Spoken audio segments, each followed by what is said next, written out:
Happy May the 4th, you fucking dorks. Taking a break from my usual brand of garbage content to make a different brand of garbage content today. I went to see Revenge of the Sith in the theater with my partner, and it was a pretty good time, and it reminded me that Star Wars Day was coming up, and since I'm a big fucking dork myself, I should make a Star Wars video. So, here you go. Here's your low-effort tier list slop content. Eat up, dearie. Now, as a YouTuber, I am legally obligated to give a warning at the start of this video telling you that everything I'm about to say is in fact an opinion, because everyone says that at the start of a ranking video because they have to preemptively, emotionally prime everyone for the fact that everything you're about to hear is an opinion and that shouldn't make you angry. But this warning is futile because people will be angry at me literally no matter what I say or do for the rest of my entire life. So now that I'm done pussy maxing, let's get to the video!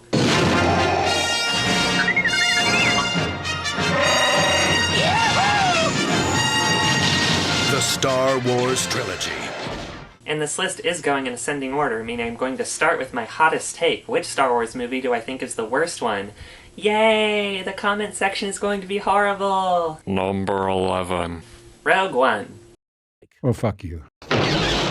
I have had countless debates with my friends over this movie because everybody loves it except me. I'm the one and only biggest Rogue One hater on the planet. More like Rogue 1 out of 10, am I right? Yeah, I don't know. I know I'm in the minority on this one, but there's a very specific kind of appeal I get out of Star Wars, a very particular flavor of camp and pulpy, old school sci-fi space action. It's very much a fantasy to me. It's sort of like a fairy tale. I would compare it to something like, I don't know, The Sword in the Stone or something. That's the kind of flavor I want out of Star Wars. I want a modernized version of that. Flash Gordon type shit, Rogue One does not embody that at all. Rogue One is like a fan film. It's its own less interesting interpretation of what Star Wars is. It's the spawn of somebody who watched Star Wars growing up and thought, this is cool, but what would make it even better? If it was edgy and gray and more boringer. I ask myself, who even are the protagonists of this movie? Who am I supposed to be emotionally latched onto? Who is my anchor through this little tale? And the answer is nobody. There's a robot who's kind of funny. Everybody likes the funny robot. There's the one monk who I guess is blind, but he trusts in the Force because he's like a weird non-Jedi disciple of the Force or something. Everybody likes him because he has two pretty cool scenes in the movie, whereas the rest of the cast gets none. The fact that so many fans absolutely hate Rey but like Jyn Erso makes me believe it just has to be because Jyn Erso conforms more to traditional feminine beauty standards. She doesn't wear her hair up in weird little buns all the time, so she's considered hot and likable, even though she has no emotions whatsoever. Whereas Rey can show a broad range of emotions, but she's hated because she's a woman and she's powerful. I'm just spilling out all the hot takes at the start of the video. I'm just trying to make it very clear what kind of person I am, so that if you are those kinds of Star Wars fans, you know that you can just smash the dislike button and fuck off. You're not welcome here. I know several people who consider Rogue One to be their favorite Star Wars movie, which blows my fucking mind. I don't know what appeal they think is in there that I don't see. I've asked my friends many times to explain what they like about it so much, and from what I can gather, it mostly comes down to some cool action scenes, and people die. People die, and it's really serious, and that makes it like a drama, like a war drama, which makes it better than other movies, because it's not, I don't know, I guess because it's not some gay space fantasy land for babies. Everybody loves all the fan service moments with Darth Vader slaughtering people, but nobody notices that the rest of the movie is boring. But wait, this one does come with a caveat. I am open to changing my mind. I used to hate certain movies in the Star Wars saga that now I've come around to liking. I can do a 180 on certain things. My opinions are not static. I do not believe the same thing forever. I am an ever-changing, evolving human. I am not a machine that tries to detect objective quality in art, because that's fucking stupid. I have seen headlines on the internets telling me that Everyone should rewatch Rogue One after seeing Andor, seasons 1 and 2. Everyone should watch Andor in full and then rewatch Rogue One. I haven't seen Andor yet. I've been trying to bully my partner into watching it with me for years, and we watched episode 1 and he thought it was boring, so we haven't gotten very far. But I know that it's really good. Everyone says it's one of the best Star Wars things ever made, so eventually I will get around to watching Andor, and then once I'm done with Andor, I'm going to rewatch Rogue One, and hopefully it changes the experience somehow. I know that watching the Clone Wars, well, either Clone Wars show, either one enhances the experience of Revenge of the Sith by making it feel like a more complete story. So maybe they can do the same thing for Rogue One. I don't know. I'm open to changing my mind. For now, Rogue One is going to stay in 11th place because it fucking sucks. Number 10. Solo, a Star Wars story, is, I guess, marginally better than Rogue One? Maybe? I don't know. I could put these... Honestly, either one of these could go in last place. Solo is really boring. It does not have any of the right flavor or atmosphere or aesthetics, anything that I find enjoyable about Star Wars. It's completely devoid from this film. The only reason I rank it higher than Rogue One is that despite being butt ugly, this movie is a little bit of fun. There are moments here and there, just isolated little scenes, that do make me feel something. And that's better than nothing. Also, they copied that scene from Thor Ragnarok where Thor is about to fight somebody in a big coliseum, and they open up the gates and it's actually his good buddy, the Hulk. They did that same shit, just with Chewbacca instead. That was lame. There are other moments in the movie I really like. I like the part where Han is trying to be like a cool, like roguish, kind of lying his way, trying to riz his way to victory, where he tells all those people, "Hey, listen, there's a whole bunch of guys on that ship over there that are gonna come shoot you up if you try to mess with me," and then the ship just takes off because it's a fucking lie. That's good shit.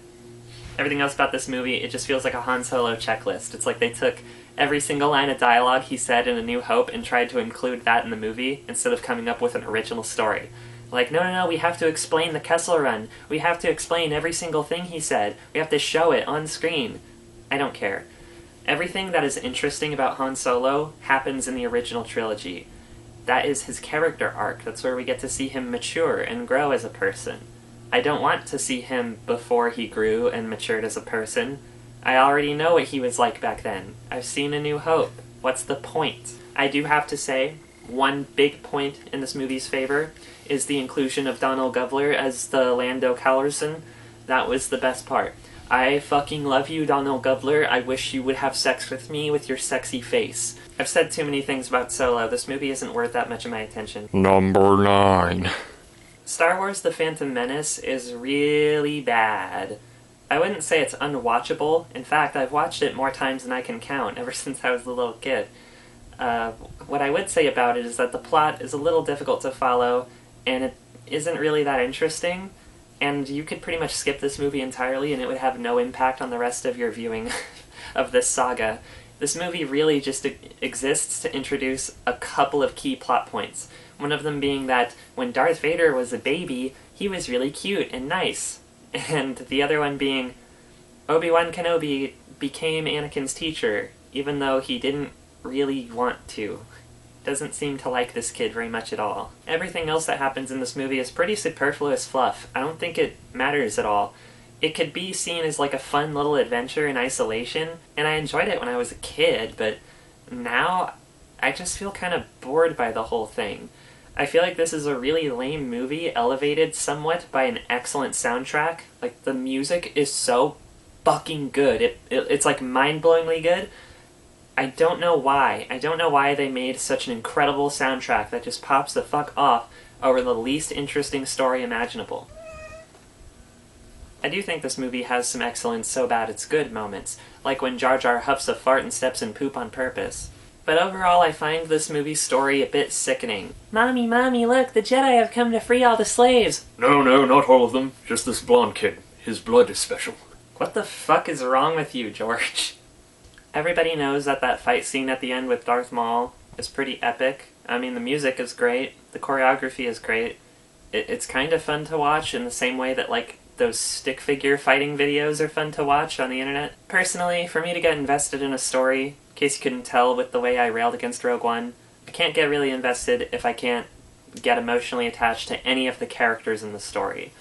I don't feel anything about anybody in the Phantom Menace. I'm not concerned for Qui-Gon's safety, so when he dies, the only reason I'm actually feeling any emotions is because of the way the music swells in that moment. The music goes, me, me, me, me, me, me, and Ewan McGregor goes, no! I don't care about these people. I don't care about Darth Maul, because he doesn't have a personality. What it comes down to is you have a really cool action figure tapping sticks with two swordsmen, one of whom hypothetically will become a character I care about, but isn't right now. Because, yeah, Obi-Wan gets like 2 lines of dialogue in this whole fucking movie. He is a main character in episodes 2 and 3. He gets nothing in this first one. All that characterization that could have gone to him instead goes to Qui-Gon, only for Qui-Gon to die at the end. What a waste of time. The whole prequel trilogy just reeks of George having a total lack of foresight when planning these movies out.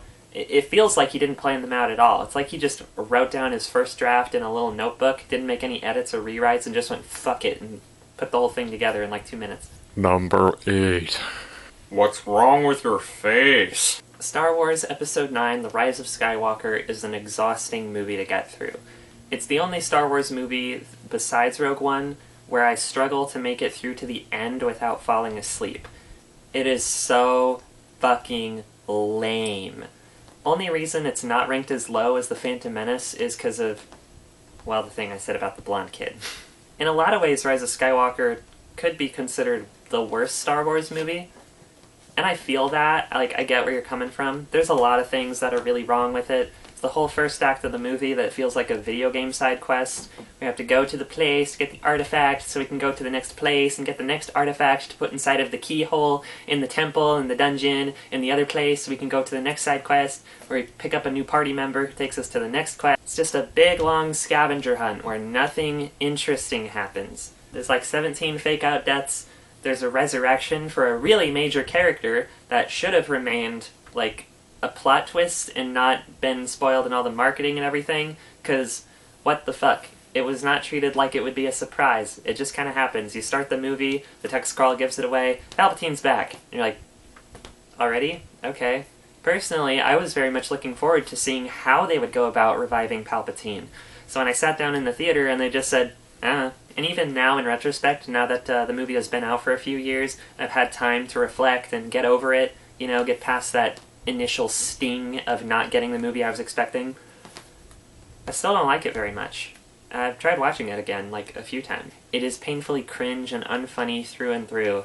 Every single scene that could be decent or okay, it's like they make a dumb joke, and then the joke, like, the punchline lasts just a little too long.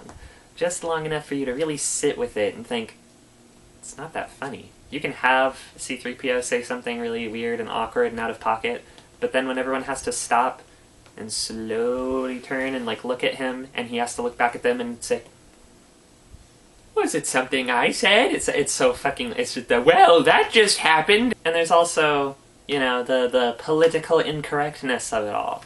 Everybody shat so hard on Rose from everybody shot so hard on Rose Tico from The Last Jedi, and they kind of vindicated those fans by just writing her out of this movie. You know, you should just make an effort to make that character better next time. You should try to improve, not just, I don't know, sweep all of your mistakes under the rug. That feels shitty. Especially when the hatred towards her character was way inflated by a bunch of crazy racist people on the internet who were just out for blood because she's Asian. Like, come on, that's not a secret. People on the internet will try really hard to act like it's not real. Say, wow, you just lump all of us together? You said every bad Star Wars fan is a racist? It's not hard to find bigoted Star Wars fans. Check any social media page ever.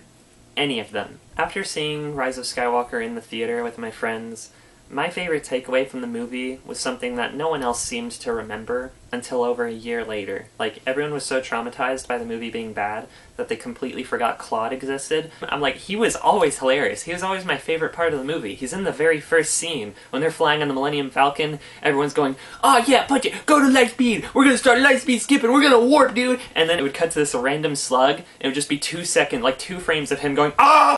You better believe that after I finished the story, I went out of my way to unlock Claude as a playable character. His silhouette kind of looks like a cock and balls, and he walks by wiggling around, and it's great. If I have anything positive to say about The Rise of Skywalker, it's that I really like that one lightsaber fight in the middle of the movie, when Rey finally confronts Kylo Ren. That's like the best part. Everything about that whole sequence is amazing. I love Rey having this like inner rage boiling up out of her. All she ever wanted her whole life was a family. She wanted to find her parents.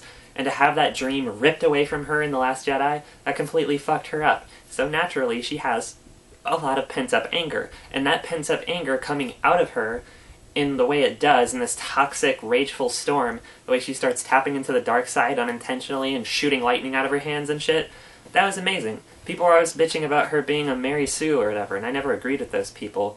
But I think that was a really cool way to sort of turn that notion on its head. Like, yeah, Rey is insanely powerful. She's really gifted for some reason. She just is the Chosen One. But what would happen if the Chosen One got corrupted? That's a great idea. I wish the movie handled that idea a lot better than it did. Because the whole plot twist of her being Palpatine's granddaughter feels childish, stupid, lame, boring. Then there's that moment at the end of the movie where they tried really hard to copy the ending of Avengers Endgame. Why'd they do that? They really gotta stop copying Marvel. Every time they try, it comes off so fucking cringe. I am all of the Sith. And I...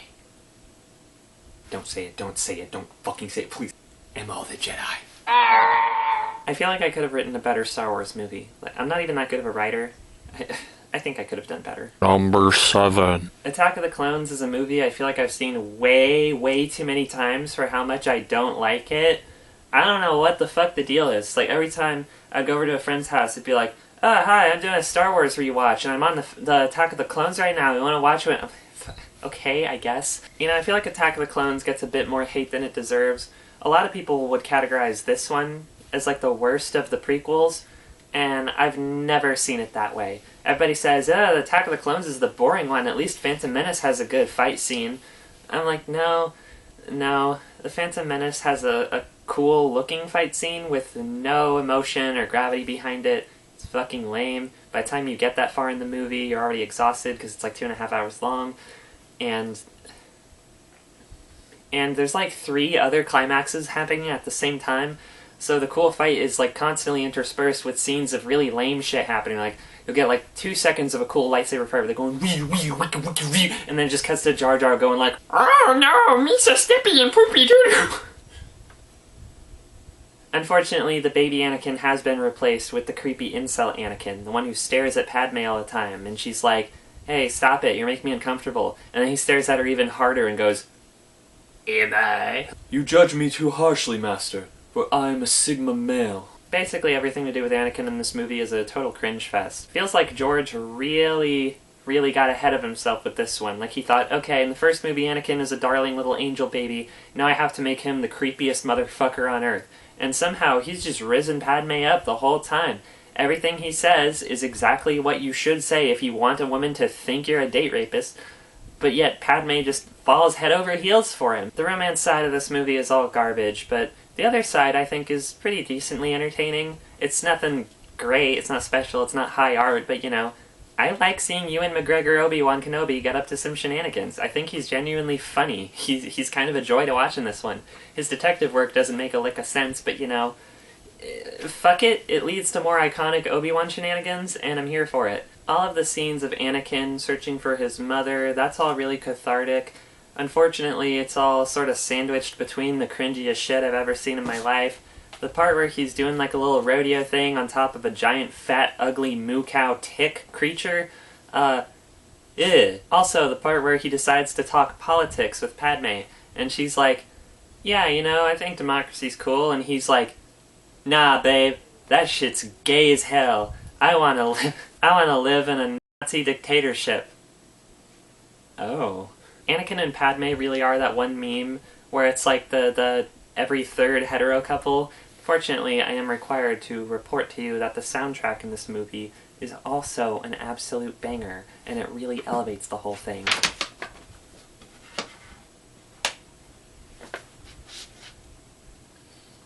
Also, fun fact, my cat here, my kitty cat, He is a little shit, he's a brat, and that's why I named him Anakin. Say hello to the internet, Anakin. Aw, he's so cute. Look at him. Okay, Anakin's an incel, Padme's racist, Obi-Wan's a Giga Chad. Moving on. I don't want to talk about Attack of the Clones ever again. Holy fuck. Number 6. Return of the Jedi is a movie that I have a lot of mixed feelings about. On the one hand, there's a lot of really cool shit in this movie. On the other hand, there's a lot of really boring stuff that I also hate. Having a mafia boss be a giant talking booger? Good. Having Luke confront Darth Vader in one of the best lightsaber fights in the series? Very good. Super cool special effects that are really advanced for their time? Excellent. But then, no, you get the stuff that I just don't personally care for. I'm not a big fan of the Ewoks. I don't hate them or anything. It's not a huge deal. It's just kind of like really? That's the best you got? Kind of boring. Not a real fan of that, especially how stereotypical it is. I feel like I've seen this a million times before. The whole stereotype where we find some tribe of native creatures or people, and then the pretty white lady holds out a bar of chocolate like, here, you want some chocolate? Yeah, I really don't have that much to say about this one. The Ewok orgy in the middle was pretty cool. I liked it when all those little teddy bears got naked, started going down on one another. It was okay, I guess. I liked it when they all died. I liked when the Ewoks overtook the space Nazis by caving their heads in with rocks and sticks. A couple of key elements about Return of the Jedi that really peeved me off. One of them being that they took my precious gay little farm boy, Luke Skywalker, and they sent him to straight camp. He has completely lost all of his camp in the straight camp. They sent him to conversion therapy. He has no personality whatsoever anymore. He's a fucking loser and I don't like him. He's boring. In the first movie he's all like, we were going into town to get some power converters. And in this one he's just like, I am a Jedi Knight like my father before me. He's so hetero. I hate it. Other horrible thing about this movie, they keep saying the word complete too many times. I don't know what was going on behind the scenes. Someone must have just learned the word complete. And like a little kid, they're like, oh wow, I'm gonna use this word all the time now, it sounds so smart. Soon the Death Star will be complete. Now our plans will be complete. So, Obi-Wan's failure is now complete. Number 5. Revenge of the Sith is another one that I kind of go back and forth on. Like, sometimes I love it, sometimes I hate it. Most of the time, it's just a very middling, I just saw it in theaters for the first time. Went with my partner to the theater to go see it for its 20th anniversary, and it was pretty cool. A lot of the big, bombastic action scenes that used to just pass right through me felt really exciting and immersive on the big screen. I really felt something this time. Yay! Obi-Wan fighting General Grievous wasn't just putting me to sleep. I was actually invested. It was cool. Of course, this whole movie, the experience is greatly enhanced if you've consumed some external material. I think you gotta at least watch the Clone Wars. If not the Clone Wars, at least check out Clone Wars, the Tartakovsky one from the early 2000s. That one is great, and it's only like a couple hours long. Honestly, you get a much better prequel trilogy if you just skip episode 1, start with Attack of the Clones, watch the old Clone Wars cartoon, and then pretend that's like the second movie, and then watch Revenge of the Sith right after.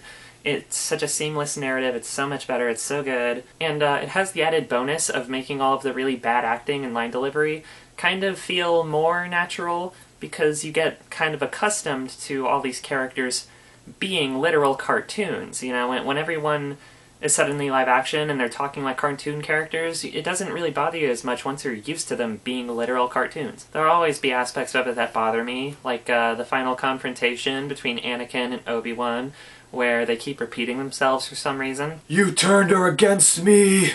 You have done that yourself. I won't let you take her from me! You have done that yourself. I like the part where Yoda throws Palpatine against the wall. That part's really funny. That got a big laugh out of the theater. The part where Order 66 happens and all of my favorite Jedi from the cartoon shows get blown up into little tiny pieces, and Yoda drops his little tiny stick to the floor as he clutches his heart in anguish. Babe, I cry every time. Can we pretend like airplanes in the night sky are like shooting stars? I could really use a wish right now, wish right now, wish right now. Can we pretend that airplanes in the night sky are like shooting stars? I could really use a wish right now, wish right now, wish right now. As I get older, I find it harder and harder to get a stick up my butt about all the problems with Revenge of the Sith, and I find myself enjoying it more and more. I'm an adult, What am I gonna sit in my bedroom screaming about how this movie is so bad? I don't give a fuck about that anymore, dude. I've grown up. This one's certainly better than Return of the Jedi. I didn't used to think that. I didn't used to feel that way, but you know, time goes by, Anakin gets hotter and hotter, and Luke Skywalker still has that bowl cut. Number 4. Okay, can I just be real with you guys real quick? Can I just get really fucking real with you right now? Because I think this is the part of the video that's really going to piss off the dudes, all the bros, all the guys in the chat. They're all going to get so fucking mad at me for this one. I'm going to get absolutely reamed on the internet, dude. They are going to rip my butthole out. I think the sequel trilogy is almost as good as the original trilogy. And I say that as someone who fucking loves the original trilogy. The Force Awakens is great. Like, I don't just mean, oh, you know, it was pretty decent, like, I liked it. No, I mean, this movie's great. It kicks ass. I love it. I love watching it. It's a ton of fun. It's more fun now than it was when I saw it in the theater. A lot of people feel differently. I know that when The Force Awakens first came out, the overwhelming majority opinion, for about a month or so, everybody loved it. Thought it was amazing. It's the best Star Wars ever. We're so excited. It's so hype. It's just like the old movies, but better. It's so great. And then a couple weeks passed and everybody got over it and they started fucking hating this movie. I never felt that strongly about it when it was new. I saw it, I thought that was okay, but, you know, maybe it'll get better in retrospect once the rest of the sequels come out. Like, once it's a complete trilogy, I'll have more context, and then I'll feel like I understand these characters better and what their, you know, what their natural arc actually is. And now that's happened, and it didn't work out that way? Well, yes and no. I don't like Episode 9, but I like Episode 7 and 8, and having that more complete picture of what the story is does give a lot of context. It does change some things. Of course, people on the internet were too eager to get their to just open up their buttholes and spill out the ocean of feces all over everyone on the internet. Whoever said Raves and Mary Sue, the dumb, immature man babies. Don't listen to any of those people.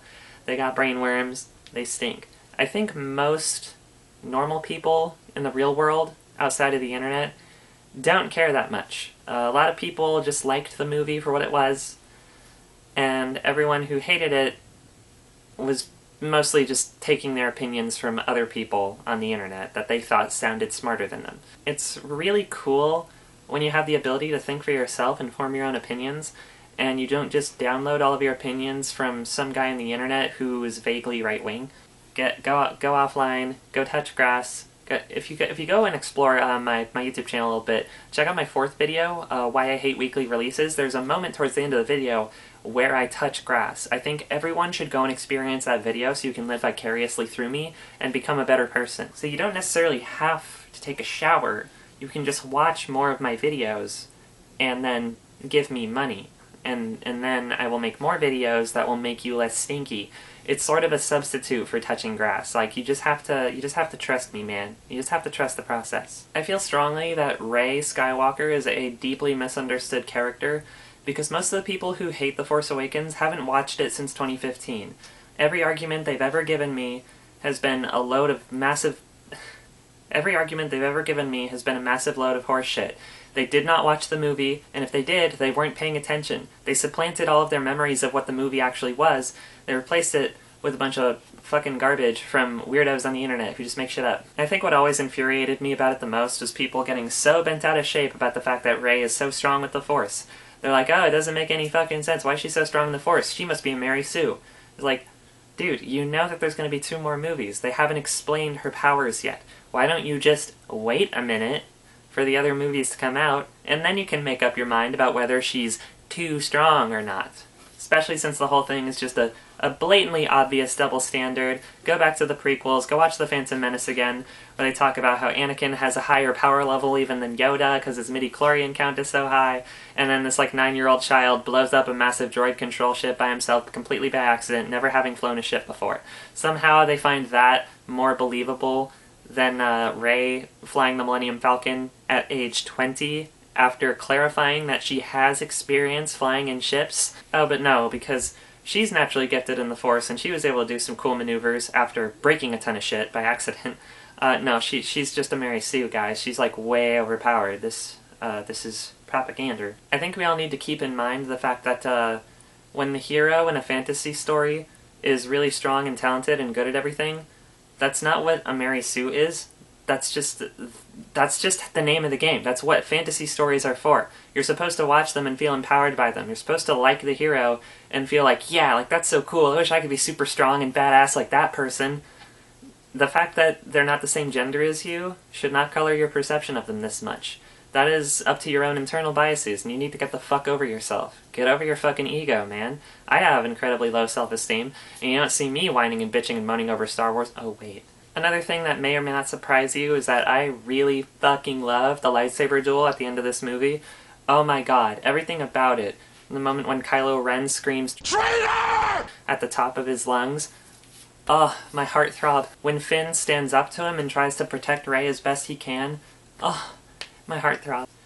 Or the part where Rey, not being a Mary Sue, is getting pushed back and is running away from Kylo almost the entire time until the very end of their duel. When Kylo tells her, "I can teach you the ways of the Force," she remembers what Maz Kanata told her, and she stops for a moment. She steadies herself. She looks inward. She taps into the Force, remembers who she is, and is able to overcome this force of evil. It's a beautiful moment, and it doesn't come easy to her. She has to fight really hard and struggle, and she just barely manages to overpower Kylo Ren. And I love everything about the way the scene is shot. I love the way it's lit. I love everything about it. I love the tree limbs getting cut off by the lightsaber beams. It's so fucking cool. The way that Kylo's lightsaber crackles because it's so unstable, just like he is in the Force. He wants to be Darkseid so fucking badly, but he's just this torn up little emo boy inside. He takes the helmet off. He's not burned or scarred at all. He's just a little boy. He's just a sad little boy who wants to be like his grampy so bad. He wants to mean something. He wants to be somebody. You know when people say, actually, if you pay attention, this movie is just kind of a remake of A New Hope. Like, people are saying that like it was some clever thing they just figured out. Like, dude, did you not realize that while you were watching the movie? I noticed that the moment they stepped foot inside of the fucking, the cantina. That was like halfway through the movie, and I'm sure other people caught on to this fact much earlier in the runtime. I was never under the impression that it was meant to be some kind of big secret that this movie was borrowing, you know, the entire, like, plot outline from A New Hope. What keeps the movie engaging to me, however, is that the main characters are all completely different archetypes from the ones in the original movie. The only ones that have any similarities are Poe Dameron and Han Solo, and Poe Dameron gets written out of the movie for a huge chunk of it so that the actual Han Solo can take center stage for a while, which I have mixed feelings about. Poe and Finn had really great chemistry in the first few minutes of the movie, and I would have loved to see more of that. It's sad we don't really get to see those two interact as much as I would have liked. And you know, I'm really not a fan of the whole Starkiller base thing. Making a second Death Star was excessive. Making a third one, man, this is just boring at this point. They go through the motions of like, we gotta get all these X-Wings, we gotta hit the big weak spot, we gotta blow the whole thing up, and it feels so underwhelming. Like, there's no big climactic, there's no exciting, like, yeehaw moment, there's no someone swoop in to save the day. They just kind of do it. It's just business as usual, like, yeah, okay, third Death Star, blow it up, we did it, okay, let's go home, pack it up, guys. Not so much as a yeehaw, really. Not even one? Not one yeehaw in a Star Wars movie? The fuck? You know, everything about Rey, she's nothing like Luke. She really is her own person. And I love it too because it's all communicated kind of subtly. Like, she doesn't just come out and explain her motivations to us. She's not sad because she's stuck living on a farm. She's sad because she desperately wants a family. She was abandoned by her parents and she doesn't know why, and she doesn't know if they're ever coming back. She kind of lives her life in denial, hoping against hope that one day, just maybe, they'll come back for her. And that day is never coming. So yeah, she takes a gamble on going into space with this random dude that just happens to bump into her, and he lies to her about being resistance, and she reluctantly joins him on this grand adventure. They meet Han Solo, and he's, you know, being an older guy, she kinda feels attached to him pretty quickly. She kinda sees him as a potential mentor figure, you know. Meeting these people gives her a taste of human companionship for the first time, and she's terrified of it. Of course she runs away, naturally, like having this big destiny, all of this thrust on her all at once. It's too much for her to emotionally manage, so the story of everyone coming to rescue her, and then her potential mentor, potential father figure, Han Solo, getting ripped away from her before she had a chance to really bond with him. It's really painful, it's really sad. And you know, that's really what makes the Force dyad between her and Kylo Ren so interesting. I love these two characters, they're such great foils to each other. As much as I hate Rise of Skywalker, you know, that was the one thing that movie clung on to, was keeping these two characters intact and giving them the ending they deserved, kinda. Number 3. Oh boy, okay, this is the last hot take for this whole video, I promise. The top 2 are the most obvious picks imaginable, but this third one, this one's gonna set some people off, okay? Star Wars The Last Jedi really felt like the big breaking point in the fandom, where everything splintered off into half of the fandom being all the normal people, and the other half being the alt-right movement. And it's fascinating, because I try to put my finger on why exactly this happened, and I see a few different reasons for it. The biggest one being Rian Johnson directing this movie. If you're not a fan of Rian Johnson, if you don't gel with him, his sense of humor, or his politics, I can completely understand why you wouldn't vibe with this movie, because this is Rian Johnson all over. I mean, even if you are, aligned with his politics, if you are, left-leaning, I can't blame you for not liking the way that this movie is written, because it is a little goofy, it's a little weird, but it's weird in a way that kind of speaks to me. After seeing some of his other movies, I really vibed with this one a lot harder. I used to be part of the hate mob. I used to not like The Last Jedi. I thought it was cringy. I thought it was annoying. I grew up and I got over myself. I watched it again, and I still don't love the stuff at the Casino Planet, but it's just because it's a little boring. I don't like the Master Codebreaker stuff. That was all kind of whatever. But I don't have a hate boner for it like a lot of people do. I think it's okay to have incredibly simplistic, basic politics inserted into this movie. I mean, for a Star Wars movie, saying things both sides do bad stuff sometimes, that's revolutionary for Star Wars, saying that there's not always clear divides between the good guys and the bad guys. Sometimes in real life, the Democrats do some pretty scummy shit. That stuff doesn't really interest me that much, but for the children watching this movie, maybe that's revolutionary to them. I don't fucking know. The parts of this movie that I really have grown to love are everything to do with Rey, Luke Skywalker, Kylo Ren, and even Poe Dameron, to be honest. I really like Poe's character arc in this one. I like him being the kind of, cocky, sort of hotshot pilot and having to sort of humble himself a couple times. I like how they kind of hype up the lady with purple hair like she's supposed to be this evil, kind of domineering force of, feminism or whatever. And then the twist at the end is that she's actually cool as hell, and she even is willing to sacrifice herself to defeat the First Order. That's pretty cool. I can imagine if you're the type who gets secondhand emasculation from your favorite characters in movies, I can see how that would feel pretty embarrassing, but I tried the whole being a dude thing, and I kind of decided the whole thing was beneath me. I used to hate what this movie did with Luke Skywalker so fucking bad, and I look back on it and I realized I just didn't really know what this movie was going for. I didn't want to listen.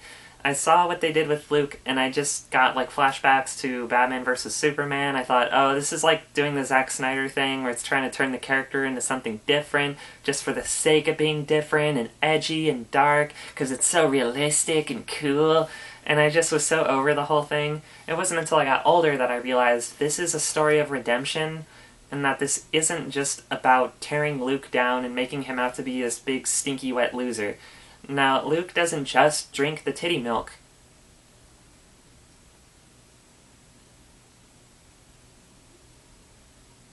I have no idea how I was going to finish that sentence. I went into my 10-year-old nephew's bedroom and I thought about killing him, but just for a second, though. The sacred Jedi text! I think a lot of people tend to forget that Luke's character arc is not about being emotionally pure and being a kind-hearted hero who is everlastingly patient and forgiving and merciful. Luke's whole character arc is that he is constantly on the precipice of failure. He is a struggler. He is always on the fence, and he has to keep stopping himself from being tempted by the dark side. That was his character arc in the original trilogy. That's how it went in Return of the Jedi. There was a moment where he seriously considered hacking his dad to pieces until he realized what he was doing and stopped himself. It should not surprise you that much that he made the same mistake again, just when he was a little older. That's not how real-life human beings work. You don't just learn a valuable lesson and then stay perfect for the rest of your life. There is no one perfect version of yourself that you can level up enough to become. That's not what life is. The fact is, we all are fallible and we all make mistakes. We all go through times in our life when things are hard and we become worse people for it. I know that I was a much shittier person back when I was at my most lonely and depressed, You know, ask anyone on the internet who is like a raging, seething incel, bigot, or whatever, like, ask them how they're doing. Ask them how their real personal life is outside of the internet. Chances are, they're not doing so great. So yeah, it's only natural that Luke would become a miserable fuck-up after the things he did, the mistakes he made. And if you ask me, being able to come back from that is more powerful than if he was just a good guy the entire time. I think that says a lot more about the human experience and Luke as a character. The fact that he did lose all hope, the fact that he did give up on his friends and everything. He was so far gone that he didn't think he'd ever come back, but he still did. I think that's huge. And the way that Rey struggles with trying to connect to this poor man, the way she tries so hard to get him to just let up a little bit. Just let her learn what she needs to learn so she can save the day. If you're not going to do it, let me do it. And she just can't get through to him. And you know, that's the only thing she wants. She wants that human connection, and she can't fucking get it. Rey just keeps losing. She keeps getting doors slammed in her face at every turn. And when she tries to take charge and do things for herself, she ends up tapping into the dark side. She goes down the wrong path. She needs someone to help guide her. She is desperate for that father figure, and she's not getting it. And then meanwhile, she has to deal with the hallucinations of sexy shirtless Kylo Ren appearing before her. Absolute fucking sail barge of a man. Adam Driver is so fucking hot, dude. I love Kylo Ren. If there's any celebrity on planet fucking Earth, it would be Adam Driver that I would want to come a river down his abs. I can like feel my mind unraveling the deeper I get into this video. I know the longer this footage gets, the more I'm gonna have to edit. I am losing my fucking mind, dude. I'm coming unhinged. Star Wars has a very adverse effect on my mental health. I love it.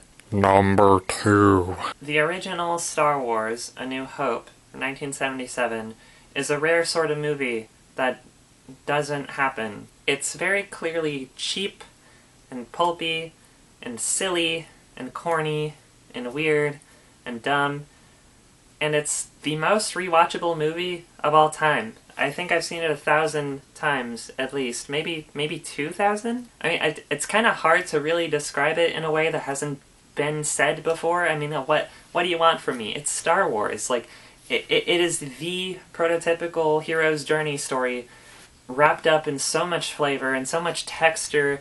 It feels real, it feels like life, it feels like a part of me. I feel like I could just insert myself right into that story and vibe with everybody and be their best friends.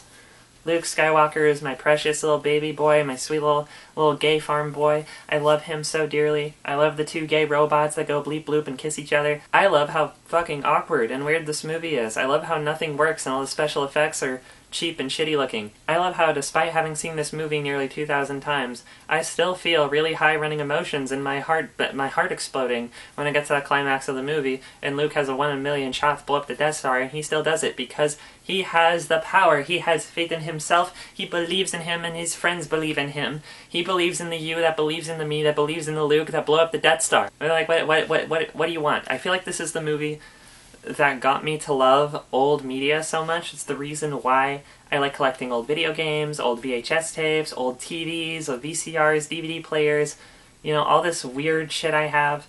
I'm even filming this on like an old ass camera. I just really love the texture of older media. I love things that look and feel like they're from a different era. It makes me feel like I'm stepping outside of my world and into a different one, like another, you know, sort of, it's kind of like next level escapism, and that's what I'm all about. Watching Star Wars, it's definitely at its peak for me when I'm watching it on an itty bitty little tube TV, watching it on this VHS tape with my old VCR that I've had for as long as I can remember. And you know, with this old TV, it's from like 1989, you know, the thing is ancient, it's cheap, it's tiny, and it's just fucking blasting cathode rays straight into your retinas, nothing held back, completely unfiltered. The colors are all oversaturated and bright. C-3PO isn't just gold, no, he's shiny gold, and the whole thing looks fucking awesome. Everything about the way these movies look, taste, feel, I just want to, I want to take a bite out of it. I want to take a bite out of Luke Skywalker's tight little Number 1.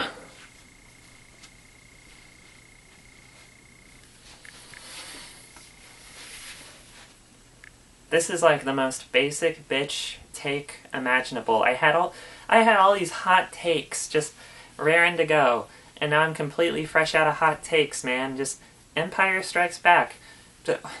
What do you mean? That's my favorite. I'm supposed to have all of the gayest opinions ever. I'm supposed to have the gayest opinions possible. I'm supposed to be the bane of Reddit's existence. I'm supposed to make every male Star Wars fan cringe in terror and shrivel up and die. Oh, what have I done? I'm a horrible person. Everybody knows Empire Strikes Back.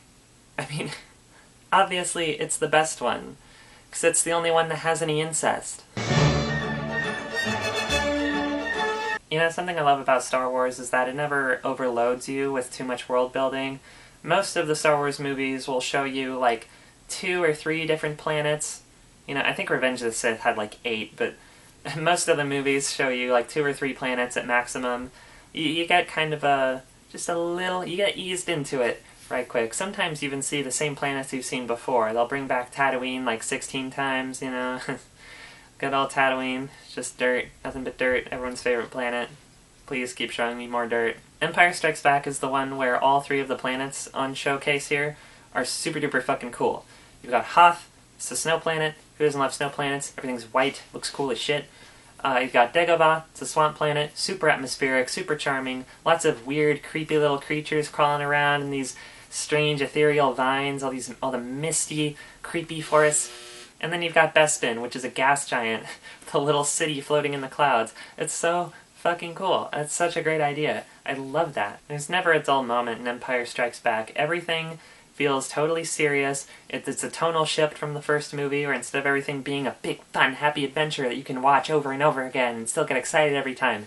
No, it's time for things to get serious. Shit is getting fucking real. Luke gets his face completely fucked up by a big monster in the first 2 minutes of the movie. Dude, everything is fucked. It is a fight for survival, dude.